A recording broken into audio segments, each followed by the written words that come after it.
The hundreds of people I interviewed for my book all agreed on Mhm. something. One of the things that made a difference to them was being seen. And being seen didn't mean talking about what's going on. I think most of them did not want to talk about it with Mhm. other people. Being seen was as simple as getting a note saying, "Hey, I'm thinking of you," or "I'm sending a hug," or a text saying, "Hey, just thinking of you."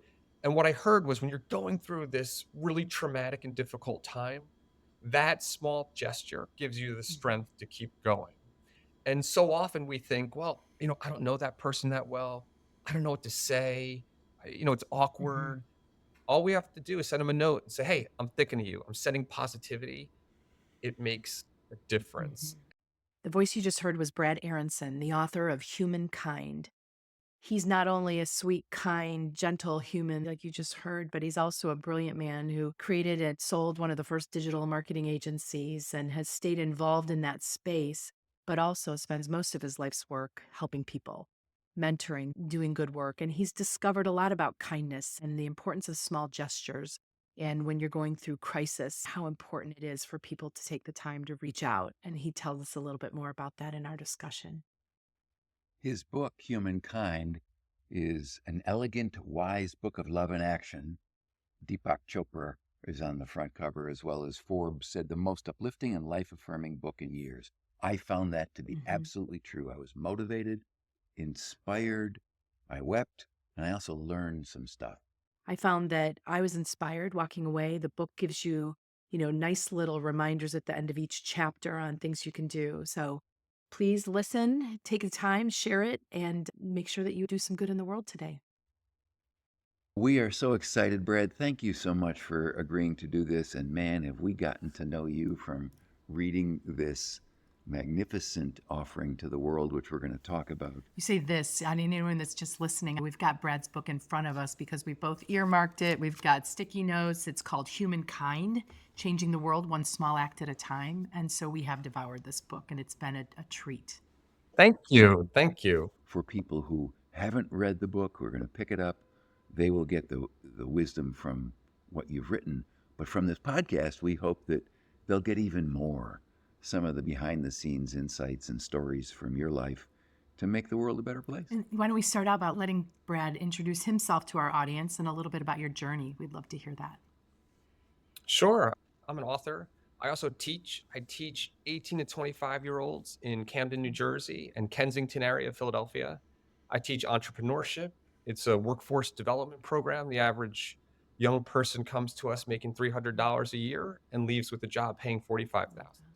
That's the highlight of I my week. bet. I love I teaching. bet. And as you know, I also love writing, Mhm. which is why I wrote this book.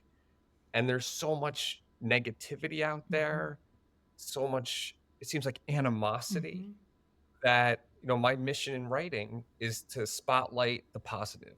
There's so many good things going on in the world, but they often fly under the radar and they're not held up for everyone to see. Nope, you're absolutely right. We were talking. There was one story in there that I love the little quote. It was at the beginning of one of the chapters about the red lights and green lights. When somebody said, "Oh, I'm always hitting these red lights," and the grandfather says, "Yeah, but you never celebrate the green ones." But that's the truth. Is it's so easy to look for the bad, but there's more green lights than red, metaphorically. Absolutely. I was presenting to this group, and at the start of the meeting, the woman running it said, "Hey, why doesn't everyone just share something that made you smile Mm. this week?" And I thought, this is amazing. So many times I go to a meeting and there's these complaints. I live in Philadelphia, so people are talking about, "Oh, the Eagles, they're awful. Can you believe what happened? The weather's not good." But why not flip it and start with stuff we're happy about and set the tone? Mhm. So you have beautifully articulated your mission and your purpose. Say a little bit more about your journey. Like, how'd you You can get take so 4 minutes. good? Yeah. How'd you get to be this great guy? All right. So I've always had two passions in my life. So when I was younger, I was the kid who had a business shoveling everyone in the neighborhood's driveway, doing odd jobs. "Oh, you need someone to carry your boxes? Like, hire me. I'm gonna do that Yeah. job." And then it was junior high where my mom said, "You are so lucky and you need to give back. You need to volunteer somewhere." So I started volunteering with this program called Buddies. It was for little kids who had had some sort of family trouble. So maybe a parent had died or something really bad was happening in their family. And I would just go and hang out with them once a week. We'd play kickball, we'd play basketball, whatever. And I realized how unfair life can be. These were kids who had done nothing wrong, and they were just dealt a bad and unfair Mhm. hand. And that made me realize I am so lucky, and it drove me to want to give Mhm. back. And those two passions have basically shaped my life. So I've constantly been starting businesses. In college, I started a student directory business. See, that ages me. There were student It directories was. back then. And we did those for 14 Mhm. schools. And then at the same time, I ran our area's Big Brother Big Sister program. And then when the internet early days of the internet, I saw this huge opportunity to advertise and market online. And believe it or not, back then, I had to convince companies that they should get a website because no one believed it yet. But luckily, I was early on. I found some great team members to work with me, and that company grew and grew, and eventually we sold it. And at the same time, I was on the board of Big Brothers Big Sisters. I was doing the volunteer stuff. So I had both sides Mhm. going on. After I sold my business, I decided that I would focus all of my time, almost all of my time on the nonprofit Mhm. work because I just loved being around young people and I love giving back. And because I had been so entrepreneurial, I was asked, "Hey, we have this program where we teach underserved kids entrepreneurship. Would you mind coming in as a guest speaker?" So I came in as a guest speaker, loved the class, and thought, "This is what I should be Mhm. doing." And now I've been doing it for a long time, and not only do I love it, but I think I'm actually good at it as Yeah. well, and it's a great way to give back and a great way to stay connected, Mhm. and you realize I'm so lucky. Mhm. Like, for so many people, there's what I call the zip code lottery. You're Yep. born into a certain zip code where there may not be great schools, there may not be great role models, Mhm. and the opportunities put in front of you are extremely limited. Mhm. So that's kinda the Mhm. story. I love I'm so lucky because all of us have a dream that our children will say that I'm so lucky, and it means so many different things to so many people, but you're right, it can start with being born in the right zip code, but there are ways that some of us can make a difference when they're not born in the right zip code. So, what inspired you to write this book? And what I love about the book, besides the stories, every chapter ends with a here's take 15 minutes Mhm. and do one of these things. So, walk us through both why you wrote it and how'd you pick out these amazing stories, including the one about our most recent uh, Commerce Secretary. So, the book there were a few inspirations for the book.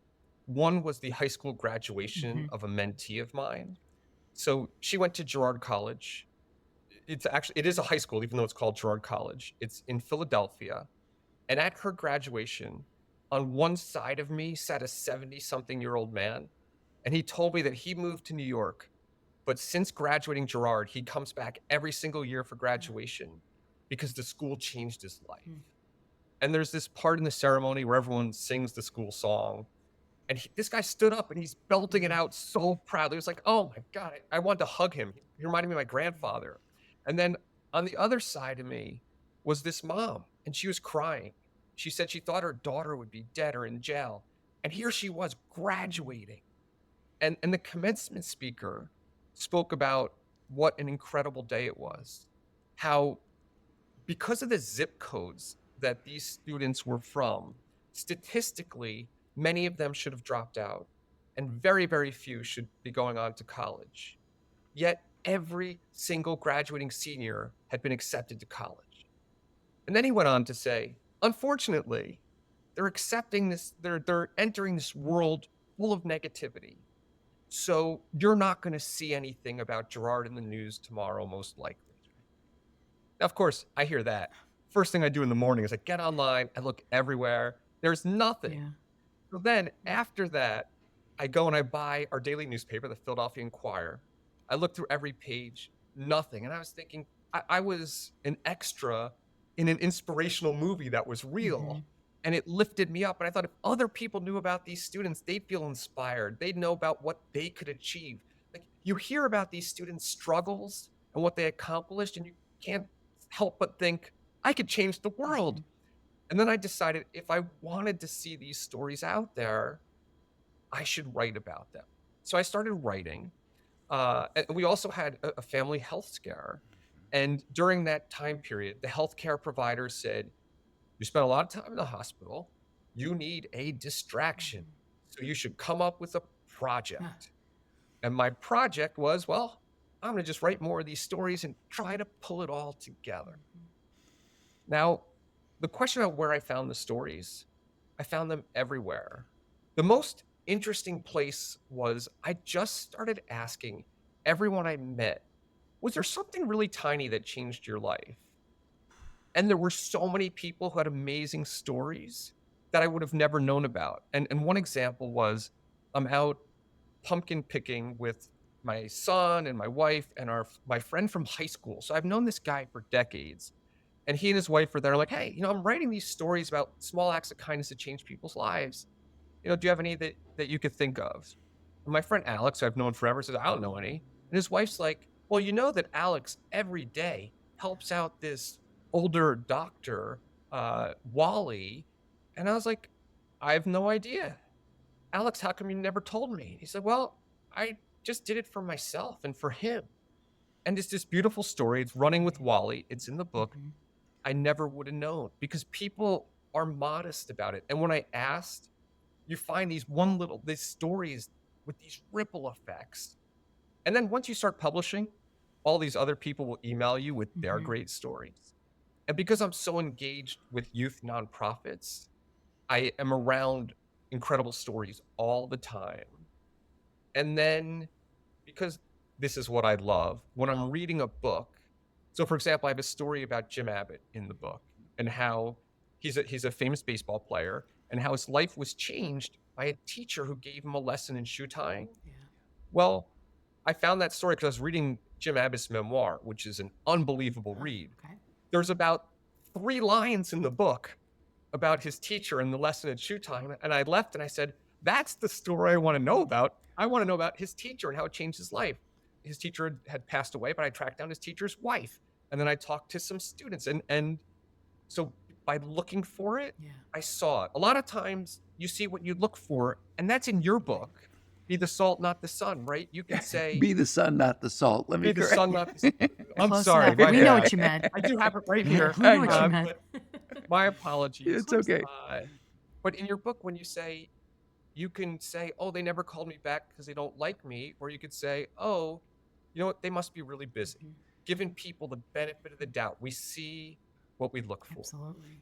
Yeah. That point about we see what we look for. I was reading your book about look around your. It was the gratitude chapter. About, look around your room and then comment on that which you're grateful for, and then look for what's blue. And you won't. Oh, I didn't even notice what's blue because you're not looking for it. Mhm. This point about if we look for it, we can find it. It's so amazing how these little things, these seedlings, take time to manifest. But if you look for them, oh my God. And now more than ever, looking for the good. And we talked a little bit about this morning as a team while we were talking about all the things we loved and why we've got all these pages bookmarked in your book. And we're saying looking for that good, and that's what you went out and did. And you just talked about some of the examples. I think online, that's the same thing. Let's go look for those positive examples. Let's look for those green lights and not complain about the red lights. And it does make a difference in our day and all the people around us, for sure. Yes. In what you have done is collect all these magnificent stories. You can open up to any story Mhm. and read one and be inspired. And then, as I said, the end of your chapter is here's take 15 minutes and do something. Connie was inspired to, Connie, I'll tell your Go story ahead, you you can. were sharing this morning. No, you say it. Well, this morning, and one of the things we always love to do is we honor you as our guest by doing different things. And something that I did this morning was I went back to look at the 15-minute reminders at the end of each chapter. This is one of the things I love about the book is that every chapter has some moments to reflect, and you used to call it take 15 minutes and look at this. And I was looking through today to say, what can I talk to Brad about? What can I do differently today? I wanted to show him that I'm inspired by the book. And so today, I am pleased to say that I actually took less than 15 minutes, took me 12, to go to giftoflife.org so that I am now signed up as part of the bone marrow registry. And that is in honor of your family and some of the things that you've been through. And it's also because it's something I could do and I could do it today and easy. And now I've got all these hours left in the day to still do more good. So thank you for that and that reminder. We'll put that in I'm our going show to take notes so our listeners can also think about doing the same, or lots of other great things we can do real simply and easily. And the reminder that you can impact the world. We're going to impact the world. That's the Jane Goodall quote that you put at the end. We're going to impact the world anyway today. So decide how you want to impact it. And that's what I did today and was inspired by you. Thank You're you. very welcome. And so it the felt J- good to me too. And I'm going to tell the story all day so that I can inspire others. And I'm sure I'll get at least a few other donors today. Excellent. I'm going to do that too, Con. 12 minutes. See if I can do it in Thanks. 10. I challenge you. Beat that time. By the way, all proceeds of the book Humankind go to Big Brothers Big Sisters of Philadelphia. Is that correct? Well, half goes to Philadelphia and half goes to Big Brothers Big Sisters of America. Gotta love that. So Mindy Holman, who's the chairman of the board of Holman Enterprises and a Philadelphia-based company, her message to us is do all the good we can in all the ways that we can. That's chapter 1, and be the sun. And it's so consistent what Connie was talking about in terms of the Jane Goodall quote. We were reviewing what did you love about the book this morning, and both of us dog-eared that page. Here's the quote. You cannot get through a single day without having an impact on the world around you. What you do makes a difference, and you have to decide what kind of difference you want to make. Ta-da! So, would you mind sharing some of the how this has changed you? Because one of the things that we talk about is this work, this be the sun, not the salt, this make a difference in the choices that we make, isn't just for others, it's for ourselves. And we are better people because we do this. I can say that proudly, and I'm almost 70, and I'm amazed that it's taken me this long to learn some of these things or to be reminded of these things and to do these things. Would you mind sharing? I have one about you that you shared from your book. But, well, I'll just tell you now. Mia, your wife, would quote unquote remind you, hey, stay in the lane, help you drive by making comments about your driving. And you could, find that annoying, or your shift in mental Yeah, appreciation you can of share her. this. I'd like Brad to share it because I'm going to play it for my husband. All right. So your husband probably is similar to my wife then. No, I'm the Where, annoying one that has. oh, okay. So if you drove with my wife and I and you were in the back seat, you would think that if she wasn't there, I would definitely crash because every second, watch out for that. Look over there. Yep. No. Like and I used to think somehow it's a miracle that the 99% of driving time I have without you, I never crash. And then all of a sudden I thought, well, actually, she's trying to keep us safe. Right. And that's awesome that she's trying to keep us safe. And all I have to say is thank you. Thanks for pointing that out. And it was a great way of looking at it because it's what she was trying to do. Uh, and that goes to kind of what you say in your book as well, like giving people the benefit. And we often make assumptions of why people are doing things. Right. And I think we have two options. We can give them the benefit or we can ask them, like, hey, I was wondering what you meant by that. And I found that when I ask people so often, perhaps it's because I'm a harsh critic on myself, I think there's some intention there that's absolutely not there. Right. And I like to say, we're not psychics. So if we want to know what someone's thinking, we have to ask them before we make assumptions that are unfair. Assuming positive intent has been one of the biggest challenges for me in my personal growth, because it is the rethinking, and you mentioned this already. Why didn't they call me back? Well, I'm sure it's because who knows? Ask, be curious about it. Don't just judge that person. Absolutely. And be nice to yourself. Like I find that someone once said to me, I was like being harsh on myself. They're like, well, what would you tell a friend going through the same circumstances? And I said, this is what I tell them. And they'd say, well, why don't you give yourself that same advice? You're so hard on yourself. It's similar to what you said in your book. There's a lot of similarities between our philosophies where you say, be your own best friend, right? Why would you treat yourself worse than you treat a best friend? So give yourself the same leeway to make mistakes, to goof up as you would to a friend. Learned that, Brad. The hard way.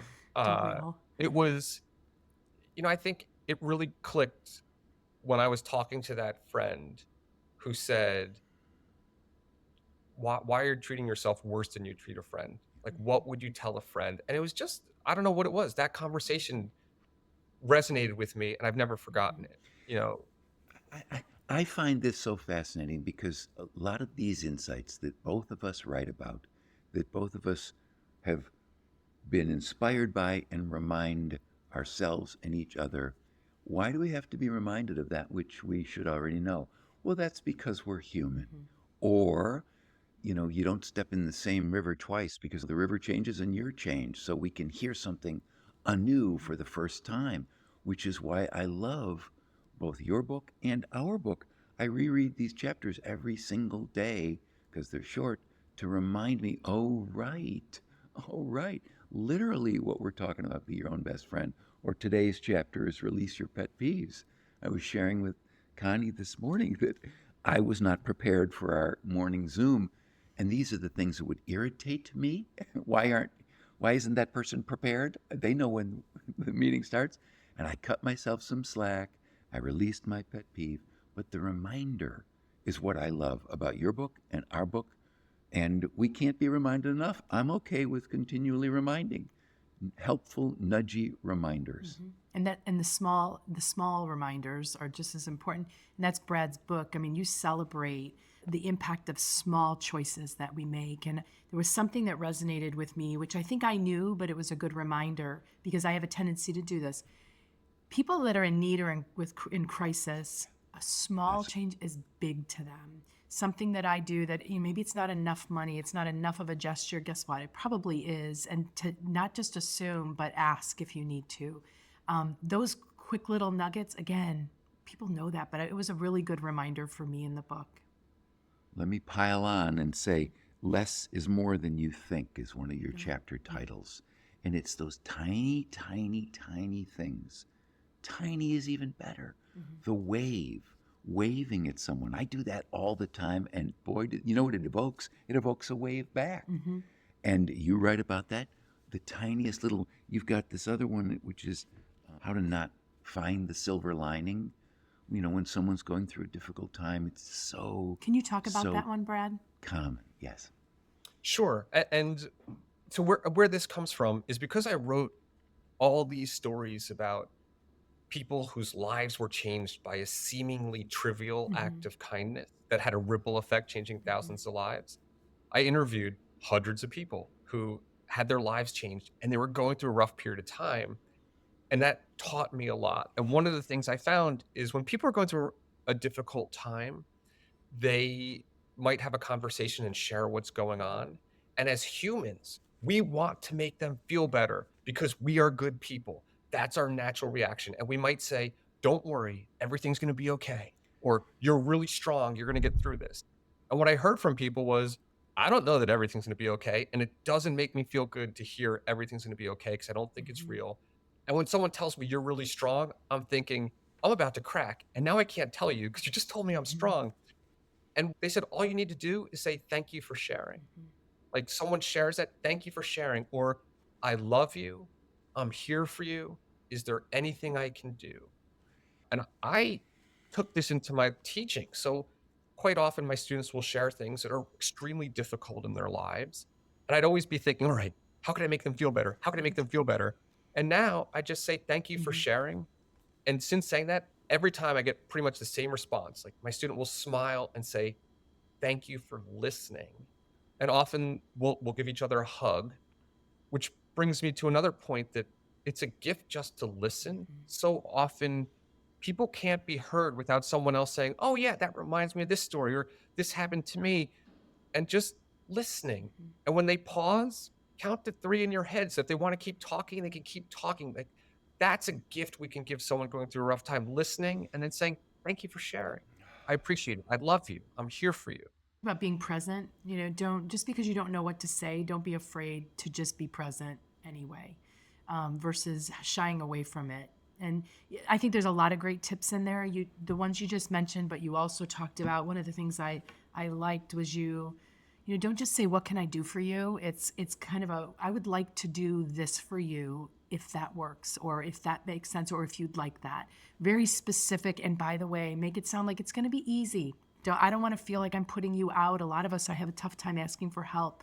I know you went through your own family journey on this. You want to share a couple of stories or a couple of inklings of how you got to this point? Absolutely. And I'd start by saying, when you talk about how it could be small, it really could be small. So I used to work, the digital company I started was a digital ad agency. We did a lot of market research. When we did market research, I can't remember any time that everyone agreed on something. The hundreds of people I interviewed for my book all agreed on something. One of the things that made a difference to them was being seen. And being seen didn't mean talking about what's going on.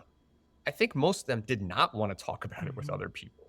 Being seen was as simple as getting a note saying, "Hey, I'm thinking of you," or "I'm sending a hug," or a text saying, "Hey, just thinking of you."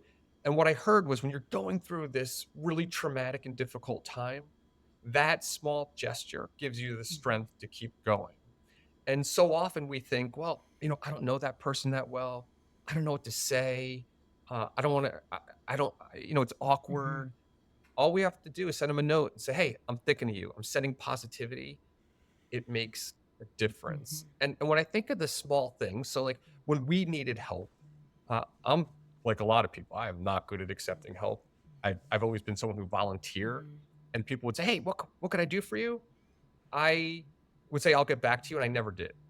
And then, but when people stepped up and said, "Hey, I'm going to the baseball game. Your kid would love to come with me. Can I take him with me?" Or, "Guess what? We're making meatloaf tonight and we got like a whole extra half of a meatloaf. Can we bring it over?" Like, it's easy to say Mm-hmm. yes.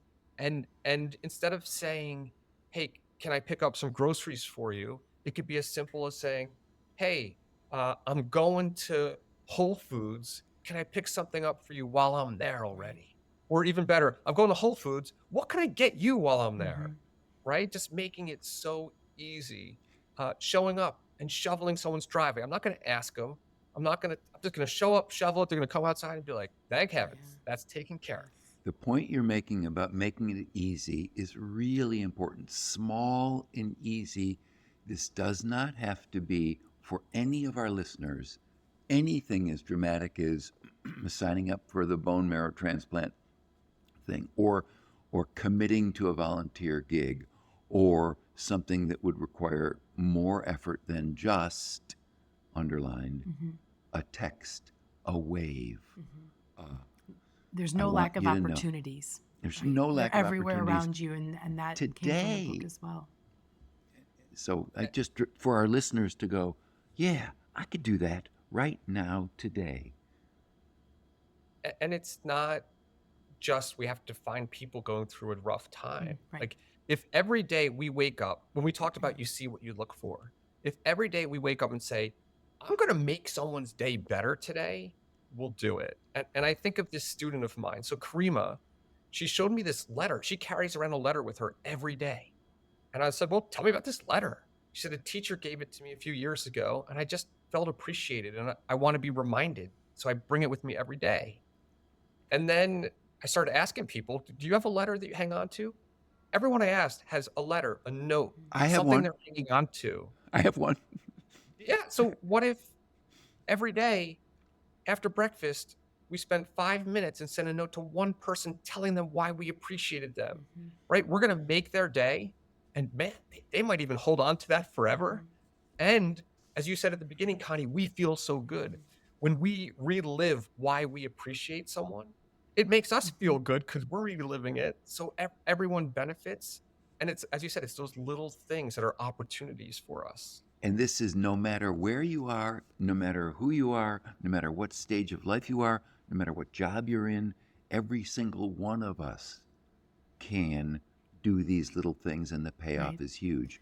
Your whole book is an articulation of, oh, and here's another example. Oh, and here's another example. Well, and hopefully this conversation makes people feel confident in that, because Brad, you're an exemplar. You're somebody that we're holding up to a very high level. You've created this opportunity now out of your success to give even more back. But it's okay if people just give a little, like give what you got. And I think the example, I just realized there's somebody I haven't texted for a while. As soon as we're done, I'm going to text her. She had major loss. I check in on her often, but I haven't checked in for over a week. I'm just going to text her. It's a good reminder. A note. Harry, you've started this little discipline I now. I just ordered I some lit stationery. I just ordered stationery. I Yeah. sent my first note this week while doing a Zoom. I said, "What's your address?" He didn't know why I was asking. Wrote the address on the card, and then while sitting there, it didn't take me very long. I wrote my "I appreciate you so much." Sent it in the mail. My very first one. I'll do another one today. I don't know to whom it's going to go, but it's this conversation. It's this podcast. This nudgy reminder. Let's do this some more. I'm gonna. Brad, you were talking about something that I think that just resonated with me too. This idea about having a tough time asking for help or accepting it even when it's offered. Did you get better at that through your journey? Yes. So at first, I thought I was going to do everything, and a thoughtful family member pulled me aside and was like, if you keep going on this path, you're gonna crash and burn, and you have to think long term. And if you don't take care of yourself, you can't take care of anyone Mm. else. And it was really humbling, and it's why it made me, I think, better at giving back. So I was always that person who said to people, "Let me know what I could do for Mhm. you," because I thought I don't want to make an assumption. I'll like ask them what they need and do it. And based on my experience, I know that for some people, it's easier if you just suggest things like, "Hey," as I said, like, "I'm I'm out mowing the lawn. Could you leave your back gate unlocked? And I'm going to come by and mow your lawn." Whatever it is, but just doing the Mhm. things. So it made me a better kid. And I also realized the power. I talked about those little notes when we were going through a rough time. I remember there's one parent who sent me a note and said, "You don't know me, but your son is in my daughter's kindergarten class, and I heard what's going on, and I just want you to know there's another parent in your corner." That brought me to tears. I was Yeah, like, me "Oh my too. goodness, like, that was so thoughtful of her," because it was such a difficult time, and I realized, wow, all I have to do is write a little note, and I Mhm. could really make someone's day, and that's what helped me realize the power. And even I was in the hospital one time, and there was a woman who was having trouble walking, who didn't want any help, and one of the nurses walked over and said, "I love you. Can I walk with you?" Yeah. She didn't say, "Do you need help? Can I Mhm. help you?" And the woman's like, "Of course you could walk with me." And the nurse put her arm around her like her friend and basically helped her walk. And I thought that was an amazing Mhm. way to offer help that someone needed, but really didn't want to ask Mhm. for and didn't want to accept. Mhm.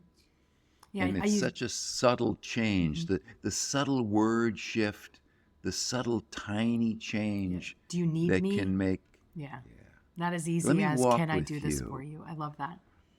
And I'm now doing that like nobody's business when I see someone. I say, "Can I here, let me grab that for you." Mhm. Not the difference isn't, do you need help with that? Can I grab that for you? And I'm like, "Oh, all right, sure, here, you can take that." It's such a good feeling. And when But you're going through that, I mean, I'm assuming, Brad, too, you started to realize that you were the people who loved you. That was their only way of helping. So they wanted, so it's like you started to probably see it in their eyes that you were actually making a difference for them too, because it was something that they could do in that moment of need. Yeah, so someone said to me, "If you were really nice, you would let me do something." And I thought, "You're 100% right. I'm not giving you a chance to do anything." And, obviously, you could probably tell I'm a person who needs people to directly Yeah. tell me what I should be doing. It's helpful, but right, it was that way where, like, it's a gift for us to allow Mhm. someone to be helpful Mhm. because they want to do it, and it's their way to do Mhm. something. And I also found that for me in writing, when when you're going through a tough situation, you could always be asking, "Why me? Why is this happening to me? Why my family? This is so unfair." But if instead, so in writing the book, I also wrote about all the kind acts that people did for me. And during that period when, we were going through our health issues and I'm writing that, I actually felt lucky, which is crazy because, Mm. we were going through a tough time, but you can reflect on everything people's doing for you and it Mhm. gives you strength and you realize you have a support group and you're not Mhm. alone and there's good in the world instead of sitting there thinking, why me? Yes, it's that gift So of love that went back and forth between you. Because I'm trying to get to the realization for people, we have to get over ourselves. Everyone needs to accept help. And I wouldn't say if you were nicer, you'd tell me what I could do. I don't know if I'd say that, but now I know that that's what I want. I want to be able to, please. I'm not finding the right finding the right way to help you. Can you help me help you? I mean, maybe there's something in there, but it's definitely something for all of us to learn. I want people to hear this conversation and be more comfortable being vulnerable and authentic in the expressions of their own difficulty so that we can allow people to be there for us. When I went through my most difficult times, the sweetest time was my weeping on the shoulder of dear friends, which was giving them the opportunity to just be there for me. And people don't want to, quote unquote, burden people with their pain. It's not a burden, you know? You shared with so many people the difficulties that your family went through, which allowed all of those people to be there for you and your family, an extended family. Yeah, and taught us how to be there for other people. Exactly. We can do that more and more every day. Is there anything else in the book that you feel this is something like this is an opportunity for you? We want to make sure that we're your biggest supporters and we want to get the word out, and partly because it helps we, as Harry said, we're looking to grow every day. So this has helped us. We've shared a couple of nuggets, but I've got even more written down of things that I'm going to do differently this week. So that's the gift that you gave to me. Is there anything else you'd like to share with our audience that you hope they get from the book? Well, I'll ask you, would you prefer, like, if you have a favorite story, I could share a favorite story from the book, or I could share some advice from the book. Which do you think would be better for your I feel audience? I mean, I think this, I want both. Can I have both, please? yeah, and Absolutely. And do you want to choose the story? Or do you want no, me I to want choose the you to story? choose You, this you week. choose the story and Oh my you choose goodness, the it's advice. hard because there's so many Love all I your stories. know. children, I know. Well, people say, "What's your favorite chapter?" Oh, what's your favorite kid? You know, Exactly. I got a Right. lot. So I'm going to tell the story of Gabriel because it has a lot to do with how we look at things, which is what we talked about already. So this is the story of Gabriel. When he was 6 years old, his mom was tucking him into bed, and she said, "Gabriel, you're healthy, everything's great, but November 3rd's coming up, and it's a very sad day for me. I'm letting you know so that when you see me and I'm sad, you know it has nothing to do with your health." The reason it was a sad day for her was because a few years earlier, Gabriel had been diagnosed with a disease on November 3rd, and he had gone through 2 years of treatment. He was cured, but that day always weighed heavily on Natasha. And Gabriel said, "Wow, why can't we turn that day from a day of darkness into a day of light? And we could make it like Secret Santa Day." And here's the history of Secret Santa in their family. One Christmas, while Gabriel was in treatment, the family found a pile of presents on the porch. And they were presents for Gabriel and his sister. And the note said, "Merry Christmas, love, Secret Santa." And Gabriel's mom, Natasha, told me she pinned that note on the refrigerator. And she said almost every night at dinner, the family talked about it. They talked about how they couldn't believe someone did that for them. And they couldn't believe they never found out who it was. It's still a mystery to them. And then, of course, when next year's Christmas rolled around, they decided to be Secret Santas. And the tradition was the family would pick out people in the neighborhood who they thought could use a boost. And then Gabriel, his mom, and his grandma would sneak over to their houses and leave presents from Secret Santa. And the first year they did that, Gabriel discovered that he loved giving out gifts even more than he loved getting them. And the family talked about how wonderful it was, how it made all of them feel amazing. And now what Gabriel was saying is November 3rd has been this sad day. Let's do nice things for other people, like Secret Santa Day, because it'll make us feel good. And mom, can we invite our family to do this with us? And she said, "Okay, we'll make a little video." and she took out her video. And Gabriel said, I want to turn November 3rd from a dark day into a day of light. So please do something nice for someone else. And she emailed it to a dozen friends and family. And one of the family members said, could you put it on our Facebook Mm, page? Because then we could, type in what we did. mhm, And Natasha does it. Gabriel's going nuts. Oh my goodness, it's on Facebook. It's going to be yeah, huge. And Natasha's trying to set his expectations. We told 12 people. Not all of them are going to do mhm, it. It's going to be what it's going to be. But they asked people, if you do a kind act, please give the person a card, or if it's digital, let them know that you're mhm, doing this for Gabriel's Day of mhm, Kindness and what the day is about, and put in this little website address and ask the person if they do a kind deed, maybe they can include the card in the note as well. So the day comes. Natasha and her family, they live in Boston. The first kind deed comes from Wisconsin, mhm, then Florida, then all 50 states, then Armenia, Czech Republic, France, mhm, and 53 other countries. This went global because a 6-year-old asked, why not? And of course, Gabriel and his family also participated. They went to the hospital where he was treated and gave out toys to kids who were in treatment mhm, there. They went to the bank that was really nice to their family during his treatment and gave out thank you notes and donuts. They put together hygiene bags with gift cards for people who are homeless. And that night, they went out to eat. They anonymously paid for the meal of a table next to them. And when the waiter gave the table the Gabriel's Day of Kindness card, the table paid for the next table. And that kept going table after table after table yeah. until Gabriel's dad said, we got to go home or we're going to be here all Yeah. night. And they get home and Gabriel says, Mom, is it still a dark day? No, it's not.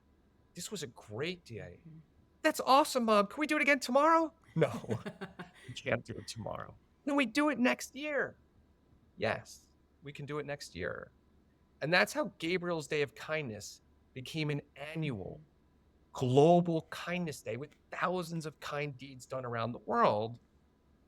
And Natasha heard from 7 other families so far who said they created their own day of kindness to turn their child's diagnosis yeah. day into a day of light. I love that story. I just listened to that yesterday. I was listening to your book and literally just listened to it yesterday, so I already knew where it was going. But it's a beautiful, tiny example of the, you know, changing the world one small act at a time. But it changes us one Well, and small act. the mindset of let's turn darkness into light. There's a way. There's always a way. Wow, Exactly. that's a great story. Exactly. You, So Thank you. now give us some advice. Give our listeners some advice and us too. So, I would say the most common theme is do something. do something. We are hesitant. We hold ourselves Mhm, back. If we look at kids, kids are so natural. They see a mhm, need, they don't hesitate, they're not worried. They go out and they hug their friend, they help their friend. Uh, and we need to have that. Like that makes a huge difference. Other things I heard, and this is a small learning I had. I thought, wow, this was eye opening for me. If someone's going through a rough time, or let me take a step back. In the U.S., when we see people, a greeting we use is often, "Hey, how you doing?" We say that, and we don't even expect a response, right? If someone stops to have a mhm, conversation, we're like, "Come on," right? You think people are going to say fine and keep going. But when someone's going through a hard time, what I heard was, well, they don't want me to say things are going bad, but I don't want to lie. And they're really, it's like a stressful thing. mhm, Hey, how you doing? So if we know someone's going through a rough time, all we have to say is, hey, it's great to see you, because it is great to mhm, see them. And we're not adding any mhm. pressure. We're just being there for them. In each of the One thing, chapters, you give some of these tips, and that's part of what it's such an actionable book because it's chock full of great stories that make you cry, make you smile, but you also get to what can we do, or what is it, what can we do in each chapter, and then the take 15 minutes at the end. So that was another really good example that I got out of the book is it's really great to see you. one thing that I do when people, when I say, do you have any children? If I'm checking with someone I don't know and they tell me who their kids, they have kids, and I will often say, is everybody okay? Now, the reason I ask that is because sometimes, you know, they're not, and sometimes they're higher. But if they're not, I say, look, I just want you to know, man, I understand.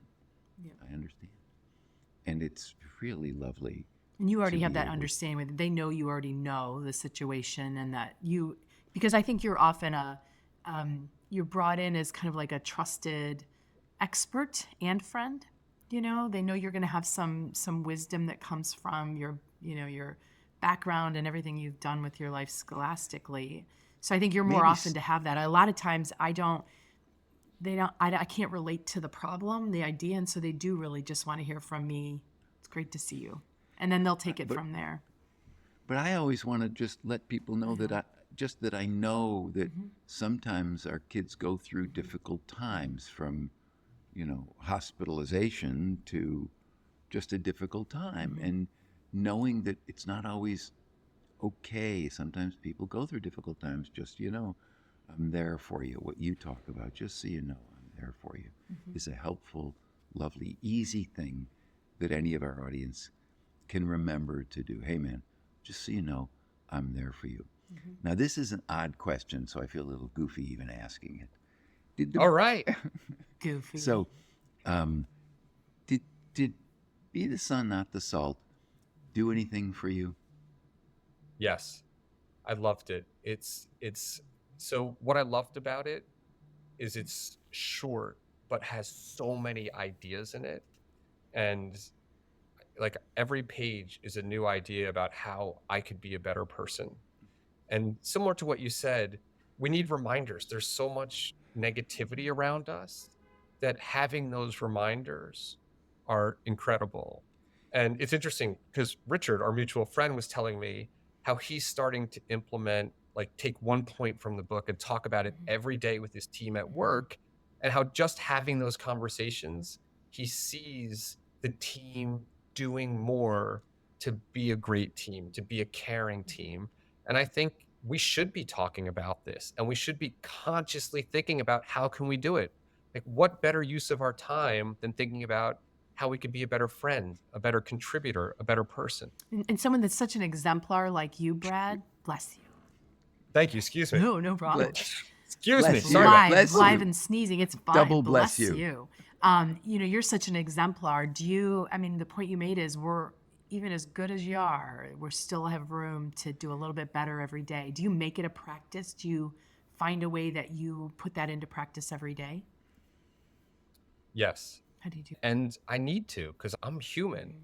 So sometimes I'll get really frustrated and I'll remind myself, what's the intention of the person? What they're doing might be frustrating me, but they're not trying to. And sometimes, especially when you're in a rush, or I'll talk about myself, when I'm in a rush, I am less likely to stop. Mm-hmm. And you think, okay, and I tell the story in the book how I'm rushing to this Big Brothers Big Sisters meeting. I'm going to be late, so I hop in the elevator, and someone else is coming, but I kind of let the elevator door close because I don't want to be late. And I'm like, how crazy is this? I'm going to a meeting to make the world a better place, and I'm letting the elevator shut on someone because I don't want to be late. Like, We all do that. shame on me. I'm a little bit embarrassed to be Mhm. sharing that story, even though I No, already we all, shared it yep. before. But especially when we're Mm-hmm. rushing, just to realize an extra Mm-hmm. minute isn't the end of the Mm-hmm. world. Mm-hmm. I literally, I highlighted that literal phrase this morning, wanting to bring it up because it's so obvious and so simple, which is the point of both of our books. Much of this is obvious, but perhaps not so obvious. That's its reminding function. I know I'm less likely to be kind and thoughtful when I'm rushing, but being aware of my tendency to be less polite when I'm rushing has proved to be helpful. Ta da! And, Ta-da. and what's also critical that I don't think people realize, so in capturing the stories in the book, these tiny things had such a massive impact. So there's Luis, who's in the book, who's dedicated his life to helping young people in need, and he's changed thousands of lives. That entire reason why he does it was a single conversation he had with a teacher. That single conversation is why thousands of kids' lives are changed. And there's Ricardo, who he is changing thousands of lives as well through his restaurant, through his Mhm. philanthropy. And that all happened because of a stranger who introduced Ricardo to someone because he heard Ricardo needed a job, didn't even know Ricardo, introduced him. Ricardo got the job, changed his life. Now he's giving back in all these ways. And for me, all these stories in the book about these small acts that I could do that had this ripple effect changing thousands of lives that would make me tear up thinking about, I can't believe what it did. It empowers me. And I hope it empowers readers to look at, okay, we can really change the Mhm. world. And We that's we it. talked about one of these things today that you kind of changed the world in this weird kind of way. In the Howard, is it Howard Lutnick story? Yes. So I knew a little Oh, yeah. bit, and then you read the story in your book, which for some reason I had never heard. This is an example that I was thinking about when I was paging through the book again this week. And for listeners, Howard Lutnick was just tapped Secretary of Commerce in the new administration, and I think there's lots of opportunities that we have in this world, depending on what side of the political spectrum you're on. You can look for all the bad. And in this case, since he's being tapped by the incoming administration, it's real easy to automatically dislike him if you dislike that side. But I don't know, there's nothing bad I could find out of this story with Howard Lutnick. And I look at him in a way that I am proud to see somebody who's done so much great work coming into such an important role. So again, look for the good. And Howard Lutnick is good. I had the same reaction. I know about the story, and yet I didn't know the full story, and I have a completely different view of this particular billionaire after reading your book, which says to me, oh my goodness, if we knew more about people's goodness, how good it would be. Just, Can if you you wouldn't share a mind, tell the version of story. that story? Absolutely. So, when Howard was a freshman at Haverford College, he went to college. One of his parents was already deceased. And in his freshman year, right at the beginning, his other parent died. And he and his sister went home to try to pull things together. They were now had no parents, and the family did not want to take them in, other family members, because they thought we're just going to get stuck with these extra kids. And Haverford called the president of Haverford and said, Howard, I don't know you. We heard what happened. Your college is paid for. You don't have to worry about anything, which was a contrast to his sister, whose college said, we found all these jobs you can get and you can still pay your tuition. So Howard came back to college. They covered everything, they opened their arms to him. And after college, he got into finance and he was running Cantor Fitzgerald, a large financial services company. When 9/11 happened, he was dropping his son off at his first day of kindergarten, and terrorists flew planes into the World Trade Center, and his company, his New York office, almost everyone perished in that plane crash. Uh, 658, Yeah, as I 600. recall. yeah, they were at towards the top. He ran. He as soon as he heard about it, everyone else was running away from the towers.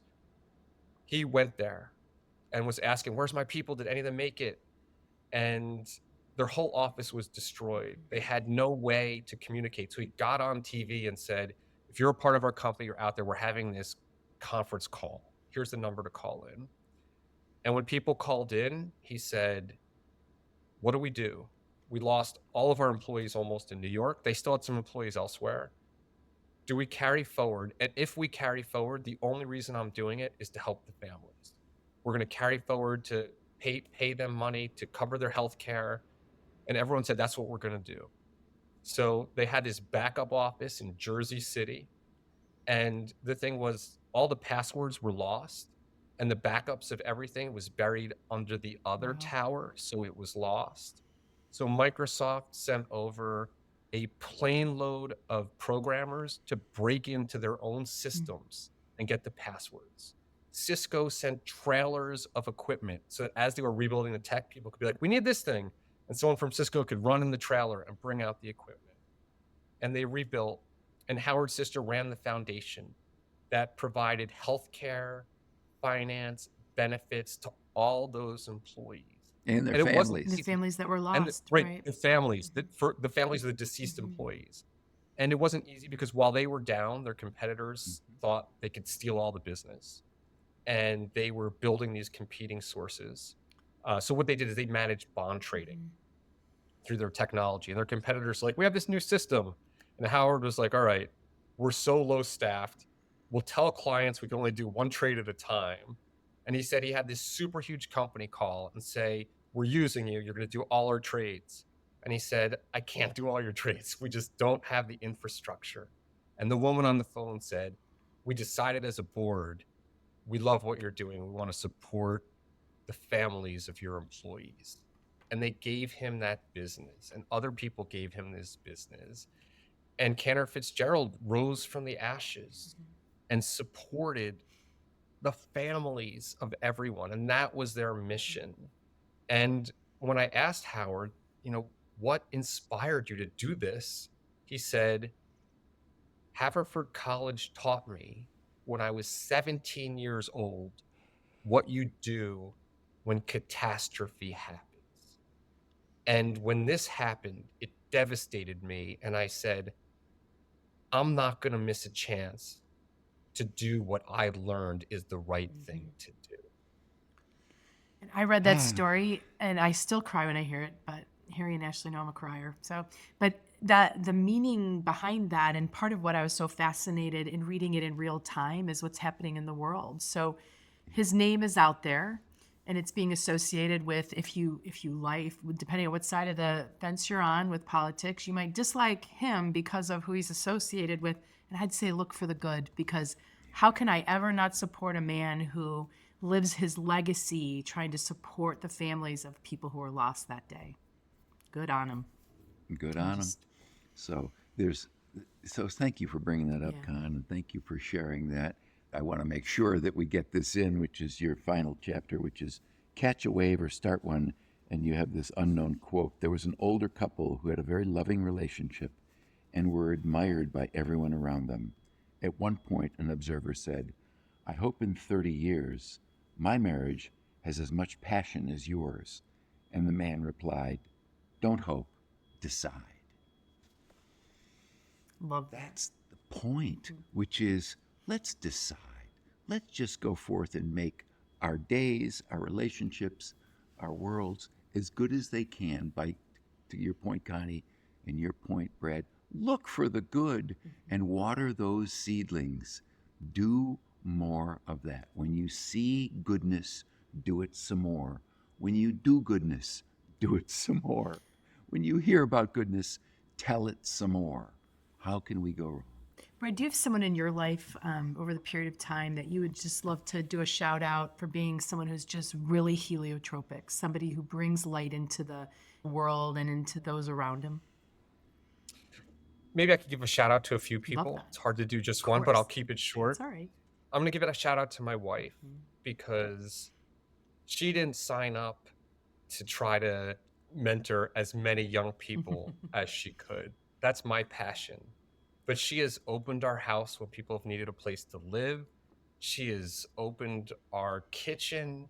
She has supported our all, and I say our because we're doing it Mhm. together. All the young people that we have in our lives, like all in. And she, as one of my friends said, she never signed up for that, but she is on board. She is like the support. It couldn't happen without her. And I love that about her.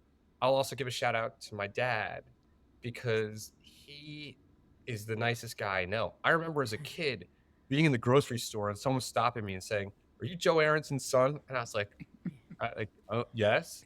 Your dad's the nicest guy I know."